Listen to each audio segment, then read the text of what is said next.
അങ്ങനെ സൈഫുന്നിസ ആ അധ്യായം അവസാനിച്ചു. കോടതി 10-15 അഭിഭാഷകരെ കാണാൻ ആവശ്യപ്പെട്ടു. ഹൈക്കോടതി ചേരും മുമ്പ് തന്നെ അഭിഭാഷകർ അതിൻ്റെ അപകടം മണത്തു.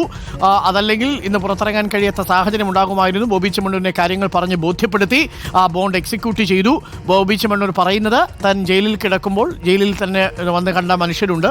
ആ ആളുകളോട് അവരുടെ ജാമ്യം നൽകാൻ വേണ്ടിയിട്ട് അവർക്ക് സാമ്പത്തിക സഹായം നൽകുന്നതിന് ഒരു ദിവസം എടുത്തു എന്നതാണ് ബോബി ചെമ്മണ്ണൂരിൻ്റെ വാദം.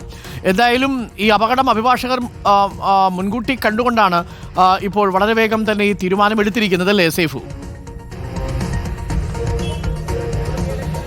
തീർച്ചയായും അഭിഭാഷകർ ഇന്ന് രാവിലെ തന്നെ ഇതിന്റെ സൂചനകൾ അഭിഭാഷകർക്ക് ലഭിച്ചിരുന്നു. ഇന്നലെ നമ്മൾ അഭിഭാഷകനോട് സംസാരിച്ചപ്പോൾ തന്നെ അഭിഭാഷകൻ പോലും ഇതെന്തുകൊണ്ടാണ് ഇങ്ങനെ ഒരു തീരുമാനം എടുത്തതെന്ന് അറിയില്ലെന്നൊരു മട്ടിലായിരുന്നു നമ്മളോട് സംസാരിച്ചത്.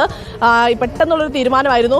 ബോണ്ട് എക്സിക്യൂട്ട് ചെയ്യാൻ തീരുമാനിച്ചപ്പോൾ ഇപ്പോൾ വേണ്ട എന്നും താൻ ഇവിടെ കഴിയുന്ന മറ്റു തടവുകാർക്ക് വേണ്ടി അവരെ പുറത്തിറക്കാൻ വേണ്ടി അവർക്ക് ജാമ്യം അനുവദിച്ച് കിട്ടുവാൻ വേണ്ട നടപടികൾക്ക് വേണ്ടി ശ്രമിക്കുകയാണ്. അവർക്ക് ഐക്യദാർഢ്യം പ്രഖ്യാപിച്ചുകൊണ്ട് താൻ തുടരാൻ തീരുമാനിച്ചു എന്ന് അഭിഭാഷകരെയും ഒപ്പം തന്നെ സഹായികളെയും അറിയിക്കുകയായിരുന്നു. ഇതേ തുടർന്നാണ് ഇന്നലെ പുറത്തിറങ്ങേണ്ട എന്ന തീരുമാനം ബോബി ചെമ്മണ്ണൂർ എടുത്തത്. ഇത് പ്രശ്നമാകും എന്ന് ബോബി ചെമ്മണ്ണൂരിന്റെ അഭിഭാഷകൻ ഇന്നലെ തന്നെ ഇദ്ദേഹത്തിന്റെ സഹായികളെ അറിയിച്ചിരുന്നു എന്നാണ് വിവരം. ഇന്ന് രാവിലെ കോടതിയുടെ ഭാഗത്ത് നിന്ന് ഇത്തരം ഒരു നീക്കം ഉണ്ടാകാൻ പോകുന്നു എന്ന് മനസ്സിലാക്കിയപ്പോൾ തന്നെ അഭിഭാഷകൻ അവർക്ക് നിർദ്ദേശം നൽകിയിരുന്നു. എത്രയും പെട്ടെന്ന് പുറത്തേക്ക് ഇറങ്ങുക, അതിനുള്ള വഴി നോക്കുക എന്നുള്ളതായിരുന്നു.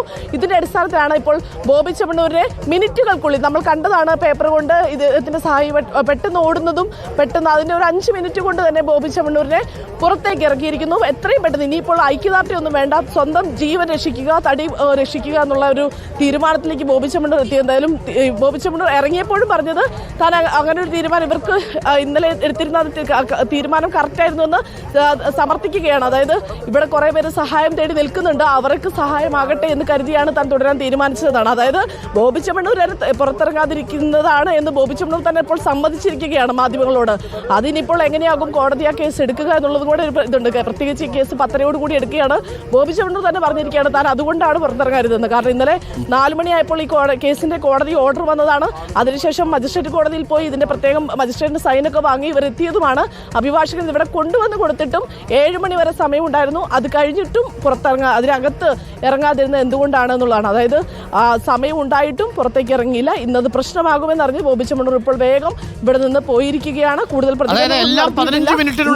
കാര്യങ്ങൾ വളരെ വേഗത്തിൽ നടപ്പാക്കാൻ സാധിച്ചു എന്നുള്ളതാണ് അഭിഭാഷകരെ സംബന്ധിച്ചൊരു ആശ്വാസം. അതല്ലെങ്കിൽ മുതിർന്ന അഭിഭാഷകനായ അഡ്വക്കേറ്റ് രാമൻ പിള്ള തന്നെ ഹൈക്കോടതിയുടെ മുന്നിൽ പോയി നിന്ന് വിയർക്കേണ്ടി വരുന്നൊരു സാഹചര്യം ഉണ്ടാകുമായിരുന്നു. എന്തായാലും അക്കാര്യം ഒഴിവാക്കാൻ അഭിഭാഷകർക്ക് സാധിച്ചു എന്നുള്ളതാണ് ഏറ്റവും പ്രധാനപ്പെട്ട കാര്യം. അഭിഭാഷകർക്ക് അദ്ദേഹത്തിന്റെ കാര്യങ്ങൾ ബ്രീഫ് ചെയ്യാൻ സാധിച്ചു, അദ്ദേഹത്തിന് കാര്യം ബോധ്യപ്പെട്ടു. ഇനിയും വൈകിയാൽ ഒരുപക്ഷെ ജാമ്യം റദ്ദാവുന്നതടക്കമുള്ള കാര്യങ്ങളിലേക്ക് പോകും. അങ്ങനെ വന്നാൽ പുറത്തിറങ്ങുന്നത് ബുദ്ധിമുട്ടാകുമെന്ന് മനസ്സിലാക്കി.